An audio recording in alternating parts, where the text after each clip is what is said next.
Our next speaker is Walter Jacobson. He's a board-certified psychiatrist who's been in private practice here in Los Angeles since 1999. He specializes in spiritual solutions and cognitive tools for happiness, well-being, and material success. He's an expert in insight-oriented psychotherapy, cognitive therapy, marriage counseling, medication management, and spiritual psychotherapy. As editor of the Southern California Psychiatrist, the monthly newsletter of the Southern California Psychiatric Society, he's written dozens of articles in psychiatry and on mental health. And he currently teaches the art of forgiveness as part of the Northridge Hospital Integrated Medicine Program, and he's chairman of the Northridge Hospital Physician Wellbeing Committee.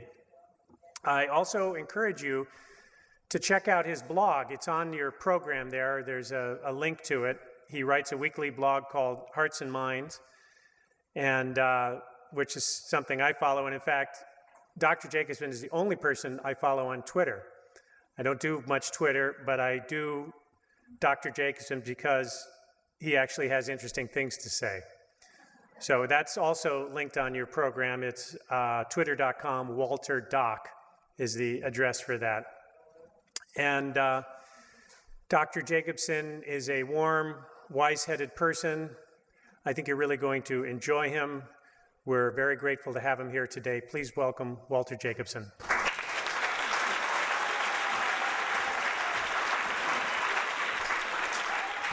Thank you.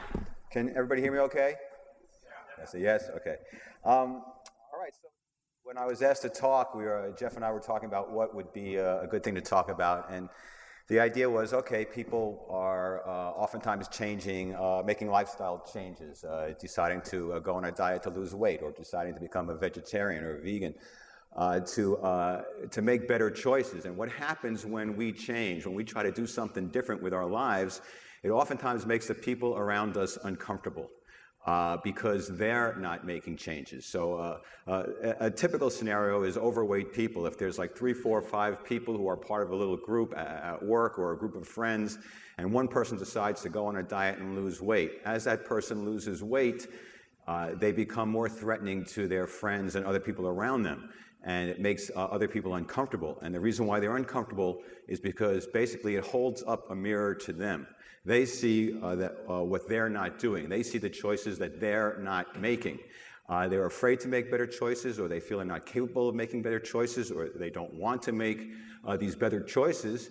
And so they feel very uncomfortable about it and threatened. And so it's much better if they can derail the person who is making the healthy choices, because then they won't feel so bad about themselves. So that's what happens, is when we are trying to stick to a diet or stick to any change that we're trying to make in our lives that's positive, there will be people who will use body language, they'll say subtle things, they'll say not so subtle things to try to get us off our path. And it makes us uncomfortable. Oftentimes, it will trigger our insecurities, our fears of abandonment. If we get thin, then they won't want to be our friend, and they're going to go away, and we're going to be all alone. And so we get scared, and maybe we get insecure, and it triggers all of our underlying negative aspects about ourselves, and it can derail us. But if it does derail us, if the behaviors of others derail us from the changes we want to make, it's not their fault, it's our own fault, because we are victimizing ourselves, because we have a choice to neutralize those negative thoughts or not. Now, a lot of times people will say, you're losing weight, they'll say you're too thin, or you're looking gaunt, or you're going to get sick. Now, they may present this as an attempt to try to be helpful. Oh, we really care, you're too thin, and that's not good. It's wonderful you're losing weight, but you don't want to lose too much weight. Well, those sorts of things can actually derail us and feed into our self-doubts and make us start to put a little bit of weight on, and then we end up basically putting all the weight back on, and now our friends are more comfortable because we have derailed ourselves and we're back into that comfort zone, but we're not comfortable. We haven't, we've given up our power and we've given up our authenticity. It's really important that we recognize the negative behaviors of others and that we are able to neutralize these thoughts. People in general They may ridicule your choices. So if you are a vegetarian or making better choices, they may call you a health nut. They may ridicule tofu or soy products or whatever. And again, it's an attempt to basically kill or shoot the messenger. If they can invalidate the messenger by calling the messenger a health nut, then they don't have to take the messenger seriously. So also by doing that, by ridiculing the choices that we're making, they also trigger our shame issues that are really embedded inside of us. And when they trigger those shame issues, we want to avoid shame. And so to avoid shame, to avoid these shaming comments from others, maybe we'll just go back to what we were doing before so that they'll stop doing those things to us. So it's very easy to get derailed by the negative attitudes and behaviors of others. Now, we don't have to hate them. We don't have to be angry at these people who are doing this. It's not that they're not our friends. Again, it's their own insecurity. So the way to neutralize this is to tell ourselves that it's not about us. When they essentially attack us with their negativity or their ridicule or you're too thin or you're too pasty looking, this is really about their own insecurities, their own fears. And we have to be able to tell ourselves that. This is not about me. I don't have to derail myself. This is their problem. They're throwing this crap at me. I don't have to take it seriously. It's not about me. Now, if we have fears that people are going to abandon us, we have to tell ourselves that essentially it's okay. Now, most likely people won't abandon us if we get to the place where we want to be. But we have to tell ourselves if they do, if they are too uncomfortable that they don't want to be our friends anymore, we will mourn the loss of the friendship. It will be sad. It will be a drag to not have that friend. But we're not going to fall apart. The sky's not going to fall in. And in the long run, we're going to be better off because we're making choices that are ultimately in our best interests. But we have to be aware of our abandonment issues, our fear issues, our shame and our guilt issues. Ultimately, it's not just about trying to neutralize negative aspects from others. Sometimes we have a hard time doing that. Sometimes it's just really difficult to neutralize the negativity of our friends and family. So what we need to do in that case is to tell them, hey, look, I know that I appreciate the fact that you're trying to help. I appreciate the fact that that you're saying these things because you think it's in my best interest, but it's not helpful. And I would prefer that you not say these comments to me. I'm aware of my health issues. I'm aware of how much weight I'm losing. I'm aware of the choices I'm making. And it's not helpful for you to say these things. So you try to set a boundary with people. But oftentimes they don't listen to the boundary. They don't follow the boundary. They are into their own control issues and they want to derail us. So it's really important that we don't let that happen. And what we have to do in that case sometimes is not hang around those people. In 12-step programs, they talk about slippery people, places, and things. What that means is that if we have a tendency to drink or use, it's probably not a good idea to hang around a bar where people are drinking a lot. It's probably not a good idea to hang around people who are using drugs if you don't want to use drugs. It's probably not a good idea to hang around people who have really sloppy lifestyles. It's okay if you aren't influenced by them, but if you are influenced by them, it's best to avoid those people, places, and things that are going to trigger you to do things that are not in your best interest. The problem with all of this is that the issue is us. The issue is not other people. The bigger issue is not people derailing us. The bigger issue is us derailing ourselves. We tend to sabotage ourselves. We have a goal to change our diet or change our weight or change any number of bad habits, and we sabotage ourselves. We will procrastinate. We will resist. We will avoid. We will do things that aren't in our best interests. And we end up not getting what we want. Now, the reason why we sabotage ourselves is because of basically our subconscious mind believes that we're not worthy. We have a lot of guilt, shame, and self-loathing that's buried deep inside us. It's embedded in our subconscious mind. Now, to varying degrees, this will affect us. Now, some people, it doesn't affect us. Some people, they have a goal, they go after it, and they get what they want. And they don't sabotage themselves. But many of us, we do sabotage ourselves. We do resist and procrastinate, avoid, we make poor choices, we derail our efforts. And it's because of deeply embedded guilt, shame, and self-loathing. Our subconscious mind believing that we're not good enough, that we're not worthy, that we're not deserving of love, that we're not deserving of happiness, will like make the world look that way. It will like reinforce that. It's sort of a self-fulfilling prophecy. So our subconscious mind whispers things into our ear. You know, it won't work. You're no good. You won't succeed. You'll never be happy. There's no point in even trying. You're foolish. You're stupid. You're a moron. You're silly. We have this like inner critic which keeps on saying all sorts of negative things to us. And we have to like neutralize that inner critic. See, now the subconscious mind can be an inner critic or it can be an inner colleague. It can either tear us down and derail us, or it can build us up and reinforce the things that we want to make happen. So it's the subconscious mind is going to do whatever we believe about ourselves. That's the key. If we think if we're self-loathing and we feel we're undeserving and unworthy, our subconscious mind will sabotage us by telling us negative things. It'll sabotage us by we won't pay attention. We'll have accidents and injuries. We'll get sick. All sorts of things will happen, and we won't get what we want. So where does it all come from? The self-loathing, the shame, and the guilt messages, hey, it goes way back to early childhood, pre-verbal messages that we get from our caregivers, not intentionally, but oftentimes when we're young, there's a lot of shame and guilt that gets built up to the point where we feel that we're unworthy or not lovable or not good enough. And so the subconscious mind is very powerful.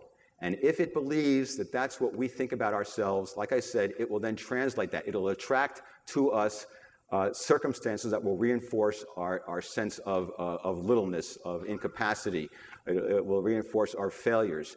So the inner critic is a very powerful force. So the question is, if we are operating with guilt, shame, and self-loathing, which on a subconscious level is sabotaging our efforts to change in the way we want, then we have to find a way to esteem ourselves.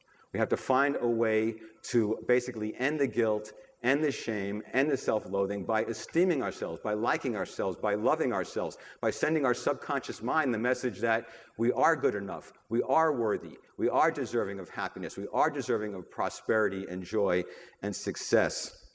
So, how do we do that? How do we esteem ourselves?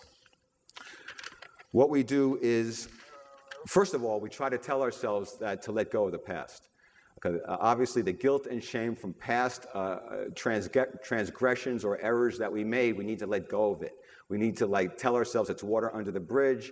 There's nothing we can do about it now. We have to let go of past choices that make us feel bad about ourselves. And we judge ourselves based upon who we are today, what kind of person we are today. Not the garbage that we did in the past, but what we're doing today.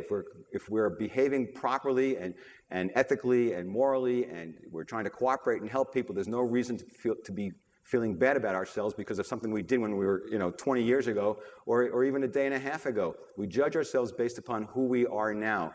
We also try to let go of resentments from the past because they can get in the way of us getting well also. Because when we have resentments and anger towards people for the things that they have done to us, that's just another form of attack. Even though we may feel justified in being angry or resentful, nonetheless, they are forms of attack. When we attack others, we feel bad about ourselves. It doesn't matter if we feel justified. We feel bad about ourselves. So anger, attacking other people, carrying resentments and judgments hurts us and reinforces the guilt and the shame and the self-loathing.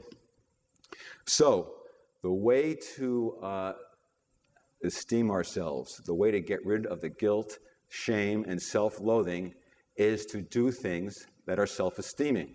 So we do esteemable acts. We engage in esteemable acts of kindness randomly to everybody and anybody we can. We be of service to others. We get out of ourselves and we help others as much as we can. We give, we share, we care, we're generous, we extend unconditional love and cooperation. The unconditional part is really important. We do esteemable acts not needing anything in return. We don't even need a thank you. We're doing it because doing it is its own reward. So we do esteemable acts. The more we do acts of kindness to others, the more we go out of our way to give people the benefit of the doubt, to not assume the worst, to overlook people's flaws and mistakes. The more we do this, the more we esteem ourselves, the more we like ourselves. We can pat ourselves on the back. Hey, you're a nice guy. And the more we do this, the more we're telling our subconscious mind that we're a nice guy. If the subconscious mind believes that we're a nice person, it will then make our reality reflect that. It will manifest attracting positive people and circumstances in our lives. It will reduce the negative inner critic messages that derail us. It will stop the procrastination and the resistance and the avoidance of doing the things that are in our best interest. So we engage in esteemable acts of service without expecting anything in return. And as we engage in these acts and we feel good about ourselves, we build our self-esteem, we eliminate our guilt and our shame and our self-loathing, and we have a greater potential for manifesting the things we want in our life without sabotage and resistance. Okay, but the esteemable acts by themselves are actually not enough. It's not enough to do these kind acts and expect that you're going to get rid of deeply embedded guilt, shame, and self-loathing that could go back not just necessarily this lifetime, but multiple lifetimes. It really depends upon how you look at these things. But the point is, it's not enough to do kind things to feel good about ourselves. We have to get rid of the guilt and shame, and the way to do that is to forgive ourselves. We have to forgive ourselves for the past. We have to forgive ourselves for all of our self-condemnations that some we may not even be aware of. Well, if you're not aware of your self-condemnations, and how do you forgive yourself? It's very difficult. You really can't forgive yourself by saying, I forgive myself. It doesn't really work that way. What you have to do is forgive others. We forgive others in order to forgive ourselves. When we attack others with our judgments, when we don't forgive others, we are really attacking ourselves. Whenever we judge and attack others, we're just projecting our own self-loathing onto them. So all of our judgments of other people, it doesn't matter what they're doing. Even if they lie, they cheat, they murder, sure, on one level, well, I'm not a liar, a cheater, or a murderer, so what are you talking about that I'm projecting my stuff onto them? I don't do that. That's not really the point. The point is any kind of attack, any kind of judgment is really a reflection of our own guilt, our own shame, and our own self-loathing. We project it onto others. We see it in others. This whole device of projection is a way to get it out from ourselves, so we think we're free of it. If we can see other people as the problem, you're the problem. You're the one who has to change. Then we take the heat off of ourselves. So we have to forgive others in order to forgive ourselves. If we are projecting our garbage, our self-loathing onto others, if that is the mechanism, then by forgiving them, we're forgiving our projections. And in a sense, we are forgiving ourselves. We're all mirrors of each other. So every time we attack somebody else, we're attacking ourselves. When we forgive somebody else, we're forgiving ourselves. When we love someone else, we're loving ourselves. So that's actually the beauty of this system is we don't have to do anything to forgive ourselves except forgive others.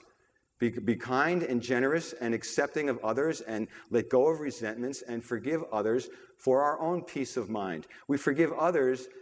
Ironically, it's the most selfish thing that you can do because by forgiving others, we're forgiving ourselves. If we forgive ourselves, we're esteeming ourselves. If we're esteeming ourselves, we're ending the self-sabotage. We're telling our subconscious mind to start loving us and taking care of us and nurturing us and creating the reality we want. So it's really a very selfish thing to forgive others. We forgive others to get everything we want, to clear the slate so that we are attracting everything we want, to get rid of the inner critic and replace it with the inner colleague. So with the inner critic, you can neutralize it by telling yourself positive things. But the best thing to do is eliminate the inner critic altogether by just forgiving everyone, doing esteemable acts, being of service to others, getting out of ourselves. The more we do this, the more we send our subconscious mind the message that we're good enough, and then that will engage this entire process, the law of attraction, which really does work. The reason why the law of attraction doesn't work for everybody is because of these self-sabotaging mechanisms that I'm talking about. It's because of the self-loathing people have, which make them not follow through, not do the things that The Secret might suggest that you do. The mind is very powerful. It can attract prosperity and abundance. It can also attract garbage and failure, depending upon how we use our mind.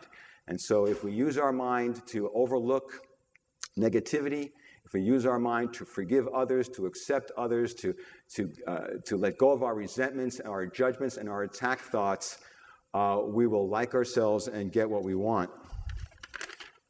As we maintain these behaviors and stop sabotaging ourselves and start liking ourselves, a lot of things happen on several levels. On one level, we are emotionally happier. We are physically happier. There's less stress. Whenever there's less stress, there's less taxing our immune system. If we are healthier and happier and whole and feel good about ourselves and have released our fear and our shame and our self-loathing, we are actually we'll be bathing our bodies in positive chemicals that will make us feel good about ourselves. We won't be generating stress chemicals, which come from anger and resentments and negativity. Those stress chemicals will inhibit the immune system. It makes it easier for us to get sick. It makes it harder for us to recover from illnesses. All sorts of negative thoughts generate negative emotions and generate negative outcomes, emotionally, physically, and spiritually. So the key to all of this is to maintain vigilance. It's really important that we are vigilant over our thoughts. It's really easy to fall back into old habits. It's really easy to have a judgmental thought about other people. We have them all the time. And we really have to catch ourselves. We have to catch ourselves when we're being negative to ourselves, when we're calling ourselves names. We have to stop it. So if we do something that's foolish and we say, oh, what a moron, we got to catch ourselves and say, no, don't call me names. You got to tell yourself not to call yourself names. You got to tell yourself not to put yourself down. I'm not going to tolerate that. And you don't want to put other people down either. You don't want to make any kind of judgments of other people because you're essentially judging yourself and attacking yourself if you do that. So it takes vigilance over our thoughts, vigilance over our actions. We have to, hear the things we're saying. We have to hear the things people are saying back to us. We have to neutralize the negative as soon as we recognize that it's happening. And we have to be generous and not be withholding. This whole deal about forgiving others and accepting others, it can't be it can't be selective. It can't be, I'm going to forgive this person, but not that one. I'm going to love this person, but not that one. We can't exempt anyone from our love or we're attacking ourselves. We can't exempt anyone from our forgiveness or we're attacking ourselves and shooting ourselves in the foot. So the key is to maintain a vigilance over our thoughts, to be aware of the things that we're doing and saying and the things other people are doing and saying, and constantly making course corrections. Now, there are a couple of things that we can do to kind of help this whole process along. One thing is to utilize affirmations. Now, affirmations is not like, some, ridiculous kind of like new age thing that's, again, that we can put labels on. Is an affirmation nut. It's not silliness, it's science. Our mind is a computer, and the more you do affirmations, telling yourself the things that you want to remember, the things that you want to do, the ways you want to think, the ways you want to behave. As long as you keep on telling yourself the truths that you believe in, you are basically, it's a matter of repetition. It's a matter of habits. We have certain thought habits which generate emotional habits, which generate behavior habits. Thoughts precede emotions. Emotions precede behaviors. So we change the negative thoughts to positive thoughts. We're changing negative emotions to positive emotions. We're changing negative habits to positive habits. So the more we use affirmations to remind ourselves of the things we need to do, we are going to reinforce it and tilt the balance in our favor. We will change the habit of negative thinking to positive thinking. With affirmations, we change the inner critic to the inner colleague. So what we do is we make a list of the things, these affirmations, things we want to reinforce, truths we want to remember. We make a list, and we look at it. We look at the list at the night before we go to sleep, and we look at the list in the morning before we get up, reminding ourselves of all the things we want to do, including reminding ourselves that we want to be of service to others, that we want to get out of ourselves, that we want to do estimable acts. It is so great when you start to get into this because you start seeing people respond positively to you. Everyone's a lot happier. People smile more. It's terrific. And you make a game out of it. You make it like fun. You go into an elevator and you go out of your way to like say hello to somebody or make eye contact in an elevator with someone. You say hello to as many people as you can. Believe it or not, saying hello to someone, smiling at someone, that's an estimable act of kindness right there. And that has huge power to bring other people's vibrations up to yours. So we have a lot of power to make our day like really happy and exciting and esteeming. And it's just a matter of like being involved with people. So we do these affirmations in the morning to reinforce the goals that we have that day, what we want to accomplish that day, getting out of ourselves, letting go of resentments. If there's somebody in our office environment who annoys us and irritates us, we have a resentment, we make a little mental note in the morning. Okay, I'm going to be sitting next to so-and-so, and he or she is probably going to say something or other about me or about this or that, and I'm not going to get angry, I'm not going to get upset, I'm not going to get depressed, I'm not going to get anxious. I'm going to understand that this is their insecurity or their fear, and I don't have to react to it. I can be okay. We remind ourselves of these things. We have to, because there's so much bad habit in our heads that makes us, do all the wrong things that are not in our best interest, that we must constantly reinforce the positive, reinforce the messages, the things that we want to do. So we do the affirmations in the morning, we do the affirmations at night before going to sleep. We also do an inventory. We take an inventory of our day at the end of the day. So before going to sleep, it could be any time in the evening, but I like to do it before sleep because usually what you do before sleep sort of programs your sleep to some degree. So I do an inventory of the day. I ask myself how I behaved in the day, what I did that was hurtful or unloving. And I make a mental note that, I don't beat myself up over it, but I make a mental note that I need to do something different, that tomorrow I'm going to be better. Tomorrow, I'm going to try harder not to be resentful or bitter or judgmental. We make mental notes of the good things that we did to reinforce it. And, hey, that was great. You went out of your way to help that person without being asked. That was a nice thing. You saw someone having trouble, you went over there and you say, well, can I do something to help without being asked and without needing anything in return? So you do your inventory and you reinforce the positives you did that day. And you also recognize the negatives, the things that you're not excited about, not to shame yourself and not to guilt yourself. We all make mistakes, but just to remind ourselves that these are areas that we want to do better tomorrow. So we use our affirmations, so we use our inventory in order to fine-tune ourselves. And so we do the inventory at night, recognizing the things we have to improve on. And then in the morning, we also take a look at the inventory to reinforce that we're going out in the day and we want to make sure that we are more considerate and more loving, more generous, more kind, more patient, that we give people more time rather than less time, that we actually try to be available for people, that we don't multitask when we're talking to people, we try to actually be there for them. Another thing that we can do is visualizations. Visualizations is a very powerful technique to control the mind and get your mind to get things that you want. Now, there's a doctor, Carl Simonton, who years and years ago, probably 20, 30 years ago, was doing studies with guided imagery, which is a creative visualizations, actually, and he was doing it with cancer patients. So basically the premise was you had people with cancer, and they had a poor immune system. And so what the guided imagery would be you would get into a calm kind of meditative state, take about 5 or 10 minutes to just sort of relax and get calm and where you're not distracted, it's all quiet and you feel safe. And then what they did was they start to visualize the white blood cells in the immune system being really strong and powerful, like a major army of white blood cells marching towards the cancer, gobbling it up, chewing it up, getting rid of the cancer. And so people would visualize this. It didn't have to be anatomically correct. They could just visualize these marching white blood cells, a huge army of them, engulfing the cancer cells. And it worked. I mean, not in every case, but statistically speaking, people who did this got better to various degrees. Either they required less chemotherapy treatments, or maybe their recovery was better, fewer relapses, more remissions, less medicines needed. In various ways, it helped by people doing these visualizations. And we can do them too. And so what the whole point of visualizations also is, it doesn't have to be about generating marching white blood cells. What you want to do is you want to visualize the life that you want, as if you already have it.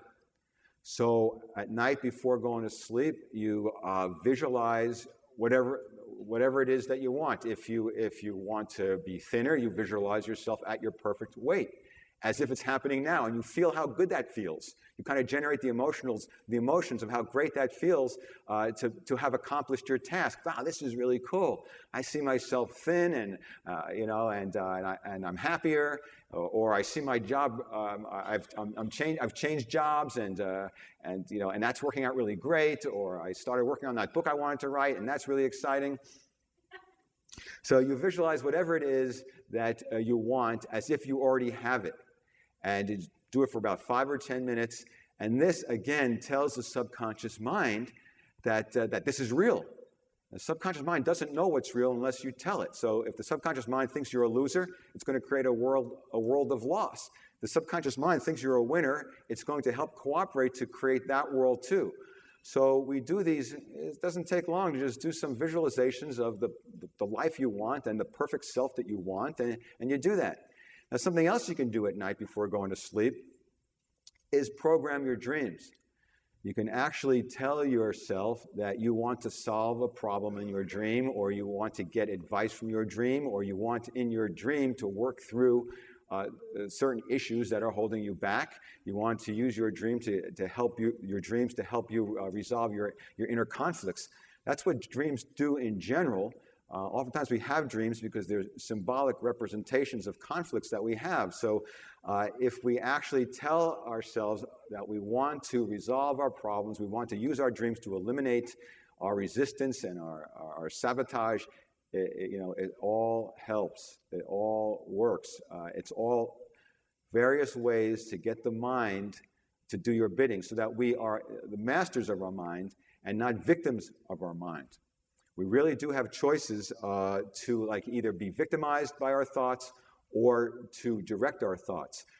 We're not in control of the thoughts that pop into our head. All sorts of thoughts, crazy or otherwise, can just pop into our head from our unconscious. But what we do with them is the difference. Some people, they feel that they have no control over their thoughts. They get a negative thought, it makes them feel depressed, and that's it. They can't control it. But we can control it. We can neutralize the negative thoughts, turn them into positive thoughts. We have the power to do this. So, with vigilance, with practice, and with persistence, it is possible to minimize negative forces from other people. It is possible to minimize and neutralize negative forces and thoughts within ourselves. And it's possible to end self-sabotage, not be derailed, and get everything we want. Okay, that's basically it. And if there are any questions, or I'm open for that now.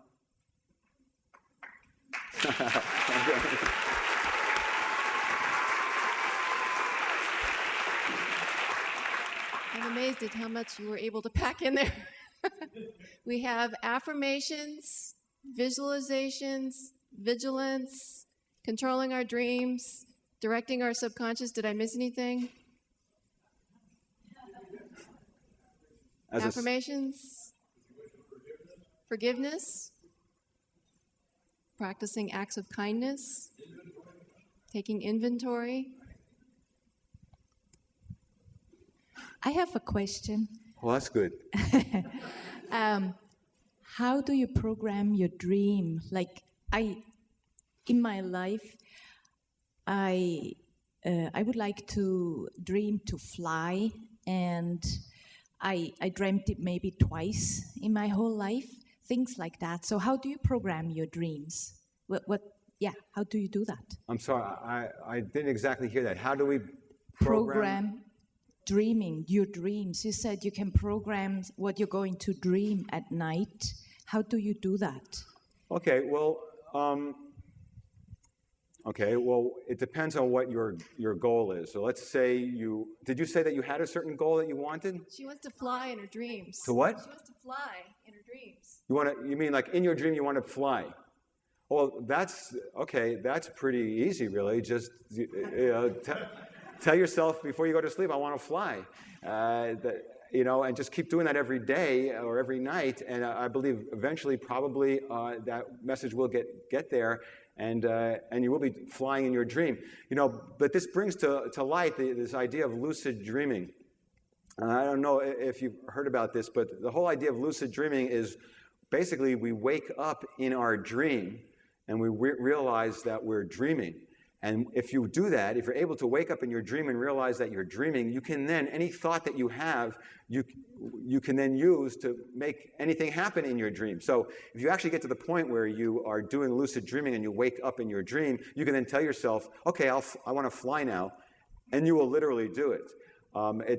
There actually are books that can teach you how to kind of predispose yourself to lucid dreaming. And the theory is that you can actually, in your dreams, if you can change the course of your dream, you can change the course of your life. I mean, this lucid dreaming technique was used by like tribes in Africa, where if they have tremendous fears about wild animals devouring them, then they have a lucid dream, and in their dream they tell themselves, I'm going to defeat that wild animal, it's not going to defeat me. And in their dreams, they actually then, because it's a lucid dream moment, they create that reality in their dream, and it actually empowers them in their real life.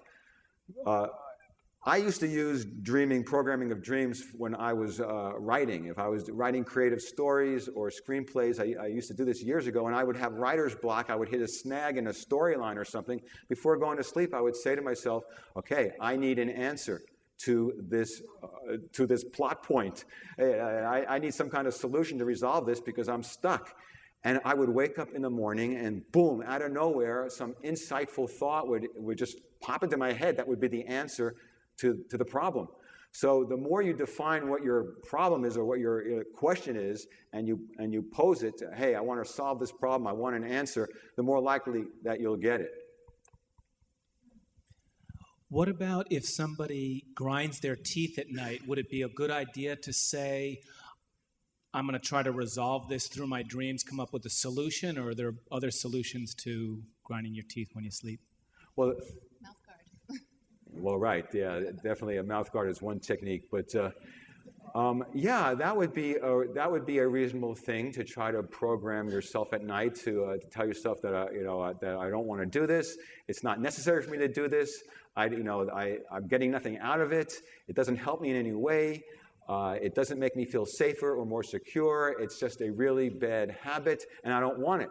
You tell your subconscious mind, I don't want your help. Our subconscious mind does stuff to us, and on some level it thinks it's helping us or protecting us, but it's not. And so we just tell our subconscious mind, I don't want your help. I don't want your negativity. I don't want your inner critic.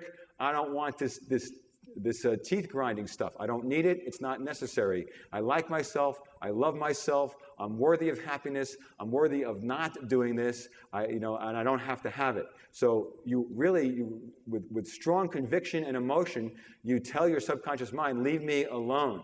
Whatever purpose this is serving, you tell yourself, I don't need your help. I want to face the conflicts in my life. I want to deal with everything. Whatever, if it's a reflection of some kind of underlying anxiety, you tell yourself, hey, I can cope. I can deal with my life. I don't have to grind my teeth because I'm so overwhelmed with what's going on in my life.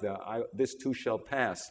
And you can ask yourself for your higher self for solutions, or when you go to bed, and you'll be mystified sometimes when you do this, how the answers will come to you.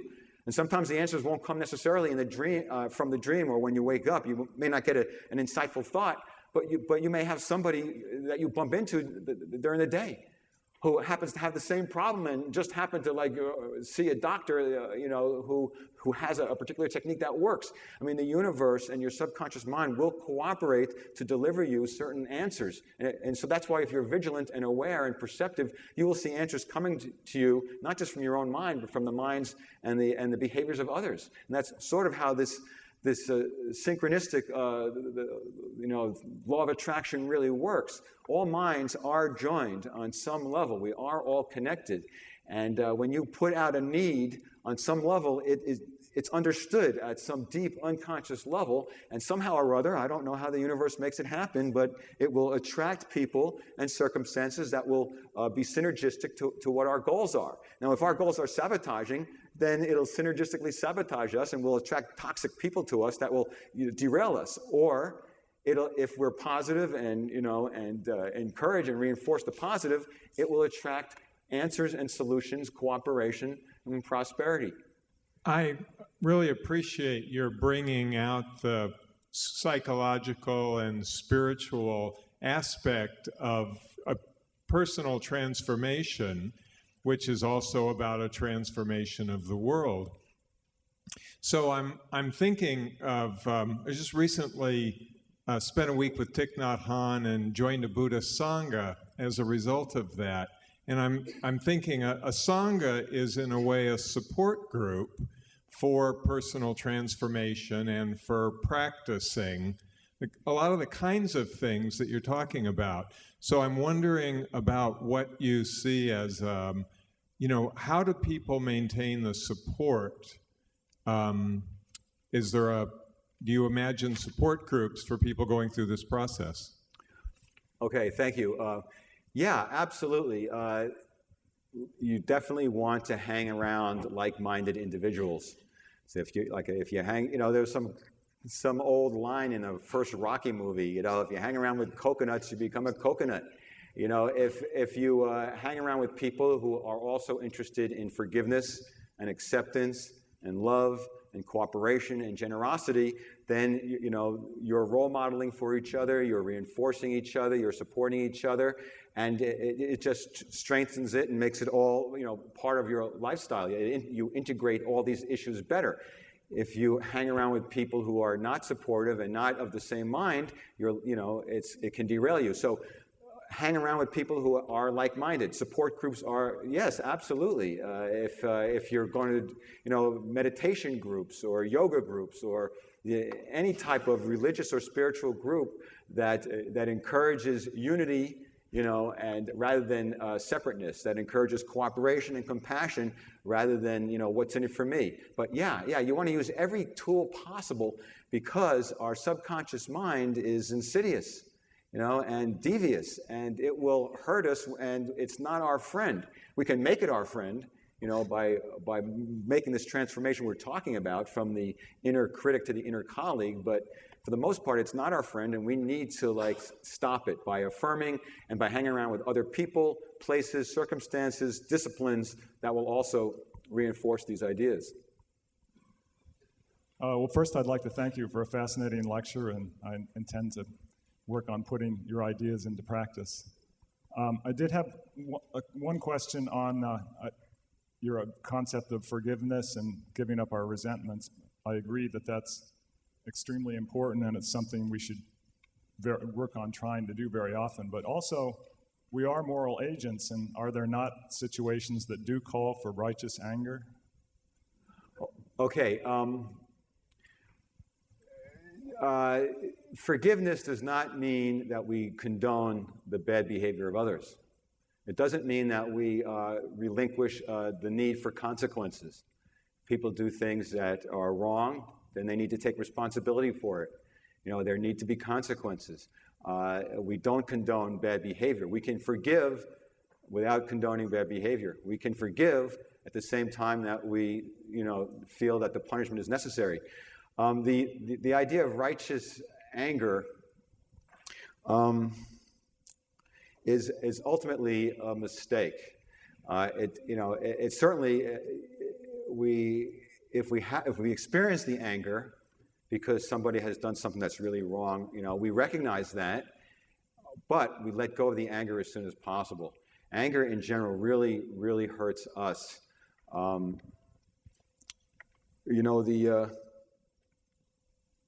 on a second.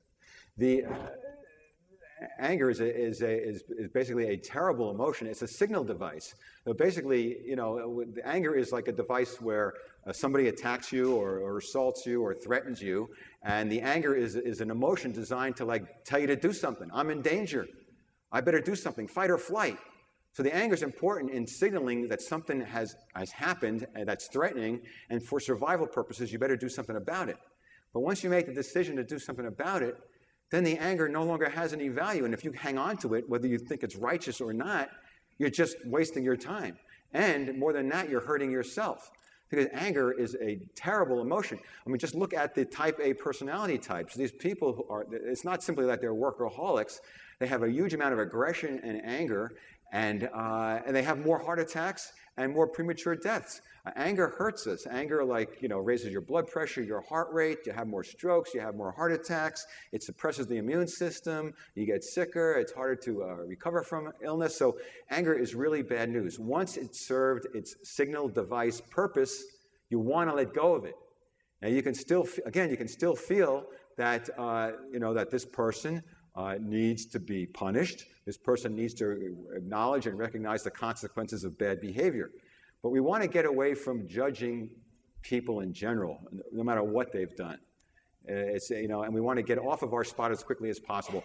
Whenever we have a negative emotion, or anything, even anxiety or pain or any negative emotion, they're all signal devices to tell us to do something. But once we do it, once we recognize the value of it, then we let it go. We tell ourselves, I don't need it anymore. Thanks for tipping me off that there's something wrong, but now I don't need it anymore. So we want to get rid of anger. We don't need it. Anger hurts us. Forgiveness heals us. But again, it doesn't mean that we're a doormat. It doesn't mean that we're telling people they can walk all over us. It doesn't mean that we are condoning their behaviors.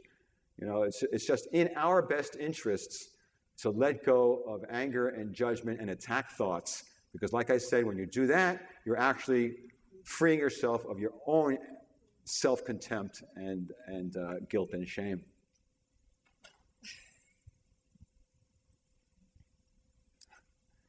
Dr. Jacobson, early on you made the comment that you cannot control your thoughts, and I think I beg to differ a little bit, that I have found, maybe you want to restate that, but I found meditation very useful personally in reducing the negative chatter in my own head, producing a sense of satisfaction and peace in my life.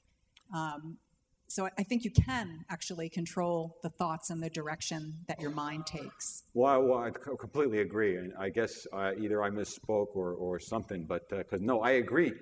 What I think I said is that oftentimes we can't control thoughts that pop into our head. Was the distinction I was trying to make, but we can control what we do with those thoughts if it does pop into our head. So if we have a negative thought that pops into our head, we can either run with it and give it life and give it vitality and give it reality, or we can neutralize it and tell it to go away. If we have an anger thought that pops into our head, we can tell ourselves, no, I'm not going to go there. I don't need to dwell on that. I'm going to stuff that thought back into my unconscious. I don't need it. So to some degree, all sorts of thoughts can fly into our head from our subconscious. There's all sorts of impulsive, strange thoughts that can appear, but we don't let them derail us. If something makes us angry, we don't go too far in the extreme. We come back to baseline as quickly as possible. And I agree with you definitely that meditation, stilling the mind, is absolutely a very valuable thing to do. It's all part of this whole list of tools to calm our mind, and so that we can hear our higher thoughts, our best thoughts. There's so much, as you pointed out, so much garbage and chatter. We have so much crazy making thoughts in our heads that if we can calm our mind, and just get to a good place by meditation, then we will be able to hear thoughts from our higher self, which can be thoughts of great guidance and support. I have a question. What about things that you can't do anything about? For instance, grief and trauma resulting from events that you have no control over. And of course, there's all kinds of cliches people tell you to try to make you feel better. And you can go on with your life superficially, and everything can be fine superficially, but underneath, there's some things that just don't heal or won't heal. Does reality I know you said that thoughts, actions follow thoughts, or behavior follows thoughts, etc. Can you simply by acting like things are okay, make things okay? Well, can you give me an example of something that you're talking about where you don't have any control over it? Well, a death of a loved one, for instance. The death of a loved one? Things that cause grief. Okay, so, in terms of things that we can or can't control, the best thing I could talk about is the Serenity Prayer, which also comes from 12-step programs, and it's you don't need to use God, but it goes, God, grant me the serenity to accept the things I cannot change, the courage to change the things I can, and the wisdom to know the difference. So there are certain things that we can't change, and those things we need to accept. If there are limitations, we need to accept them and not rail against them. But things that we might be able to change, we need to do the best that we can. But in terms of a loved one passing, there are some things that we can do. I mean, obviously, it's a very painful process, and it's a great loss, and we have to process that loss. But we can also just try to emphasize the positive, that, hey, this person is still in our mind and in our heart. And yes, they're not here, but they are still here. And if we continue to hold them in our heart and mind, that's immortality. Now, I know that doesn't really make up for the loss and the pain, but we also tell ourselves that this too shall pass. A lot of things that cause pain and sadness, over time, we deal with them. So we remind ourselves that time does heal a lot of problems, that this too shall pass, that we'll get through it, that this is difficult, but things will get better. And that it's part of life. Certainly, people dying is part of life. There's nothing we can really do about that. And so we have to accept that process and just remember the love, remember the good, and role model everything that person represented to us. And then we give them greater life and we feel them with us. But the bottom line is, if there are things that you feel you can't control, you need to accept them. And not be angry, and not be bitter, and not be resentful, and not be angry at God or the universe or other people or whatever. We have to accept these things and move forward anyway. Hi. My question has to do with, you mentioned at the beginning, as I change, it makes others feel uncomfortable around me. And so Thanksgiving holiday's coming up. And I'm getting really anxious about that because I've only been vegan for about 3 months now. And sometimes I think I would just rather not go to see any family whatsoever during the holiday, so that because I'm still navigating my new lifestyle.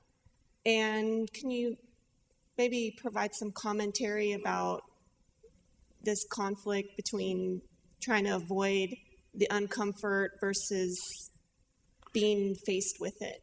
Yeah. So basically, what you're saying is, it sounds like you're saying that you feel vulnerable to your family's influences to derail you.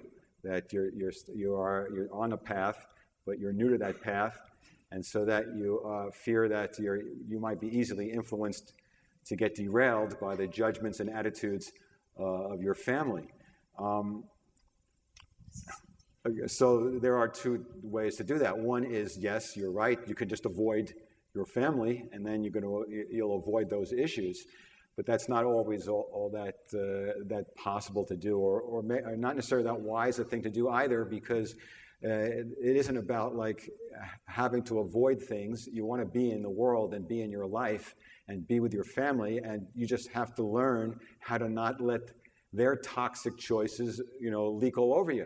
So what you do is, preparing yourself for this Thanksgiving event, if you're going to participate, which I would encourage you to try to do, is that before the event, you really get real clear in your mind. Meditate, affirm, get clear in your mind that, hey, Uncle Joe's going to say this or that. Mom's going to do this. It's going to say this, or make a snide remark about that, or say I'm too thin, or why are you eating that plastic protein? Or they may say all sorts of things. And if you prepare yourself, you are increasing the odds that you won't be derailed. But when you are in the event, and if you are perceptive and vigilant, and you pick up these comments, or you pick up the body language or the judgments that people are trying to throw at you, then you just you don't have to get upset, but in your mind, you just neutralize it. You tell yourself this is their insecurity. This is their fear of abandonment. This is their feeling threatened by the healthy choices I'm making. I don't have to feel bad. I don't have to resent them. I don't have to be angry. I don't have to throw a tantrum and run out of the room. I just got to remind myself that I'm okay. I'm making wise choices. I know what I'm doing. And it doesn't matter if they think I don't. It doesn't matter if everybody thinks I'm a complete fool. I know I'm not. You need to know what you know. And you do know that what you're doing is right. What you're doing is right for you and healthy and positive, and you hold that thought. And when people try to derail you and you pick up their negativity and you feel the anger or the anxiety or the depression well up, you recognize those feelings, those emotions, and you tell us, no, I don't own them. I don't need to go there. This is their problem, not mine. And the more you do this, the more you practice this, it becomes easier until it becomes a habit and a way of life, so that people can say all sorts of garbage and throw all sorts of crap at you, and you'll be able to neutralize it, in seconds. Hey, that's their problem, not me. I'm okay. Now, certainly people will say stuff to you, and if they actually are saying something that's intelligent, you want to be able to hear it.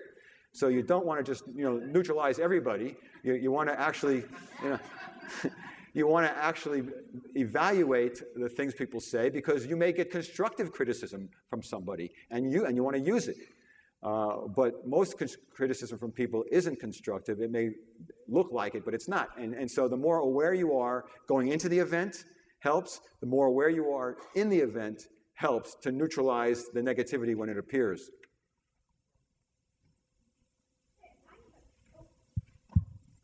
I have a question about judging other people. About what? Judging other people. Okay. When I was in my teens and 20s, I judged everybody all the time.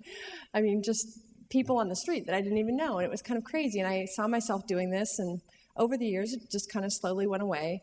But I find that the judgments, even though most of them have kind of gone away, the ones that I hold on to tend to be with the people that I love the most. So just at lunch today, I noticed I was going on, must have been like 15 minutes, I think, about my sister's diet.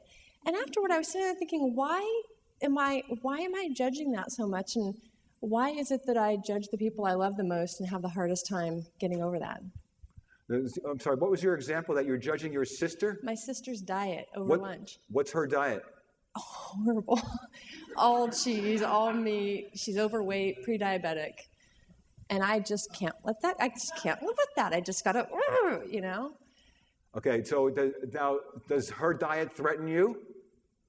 No, she lives across the country. I've been vegan for almost 8 years. But okay, ultimately, your judgment of your sister is basically an attack thought. You're just attacking her, and on some level, if you're not attacking her because she's threatening you, and you're trying to neutralize her, again, shoot the messenger concept, then you're attacking her for some unhealthy reason, maybe to make yourself on some level feel more superior, or to feel better or wiser, or she's an idiot, I'm right, but it's obviously it's not helpful. And it doesn't reinforce your position. It weakens your position. So really, we all have to take the strategy of live and let live. If we see people behaving badly or making poor choices, we just make a mental note, glad that's not me. Glad that I'm making the right choices. So it's not about pointing the finger at them or needing to point the finger at them. We don't need to change other people. We need to change ourselves. That's all. And if by pointing out the flaws in other people, it's not going to help you change yourself. It's actually going to generate self-loathing, shame, and guilt for attacking her, and then that actually makes you weaker and can actually help you sabotage yourself in either with your diet or in other ways. So in general, our judgments are the tip of the iceberg. Well, there's a huge core of judgment and negativity and hate and loathing deep inside of us. I'm sure all of us know that we may be fine and happy and wonderful, and then in an instant somebody can say something and we can go into an incredible rage. And it's like, where the hell did that come from? Well, we got a lot of garbage buried deep down. So this thing with your sister is one example of some of the garbage that you've got cooking around there. And so the way to heal yourself is to use it. So you use this, the forgiving and the accepting of your sister as a way to further heal yourself. So when you catch yourself being a critical of her, say, no, I don't want to be critical of her. I love her. I wish her well. I'm just going to be a role model. I'm not going to tell her she's stupid or her choices are stupid. I'm just going to be a role model of what I feel is right action, and hopefully it will rub off on her and other people, and will bring other people to a positive vibration, and will make the world a better place. But you definitely want to catch yourself when you're doing that and tell yourself to stop it. You don't need it. You don't need to tear her down to feel good about yourself. You don't need to criticize her diet to know that what you're doing is right. I have a problem with my daughter who is obese and lies a lot. She's obese and what? And she lies a lot. She lies a lot? Doesn't speak the truth. So what's your question? Now, how can you be obese from kale and lettuce and tomatoes when you're a vegan? She says she's a vegan, but she isn't. I'm sorry, I didn't quite understand. What? Sounds like she's lying about her diet. She's claiming to be one thing, but is actually living another way, and it's bothering Kobe that her daughter is lying to her about it. You mean she's saying that she's eating right, but she's not losing any weight? Is that what you're saying? She's lying. She's not really eating right. Yeah. Right. That's my problem. It's your problem? I think it is my problem that I can stand that she's lying about it. Why is it your problem if she's lying about the choices she's making? Well, I don't know how to handle it. Well, it's none of your business, ironically.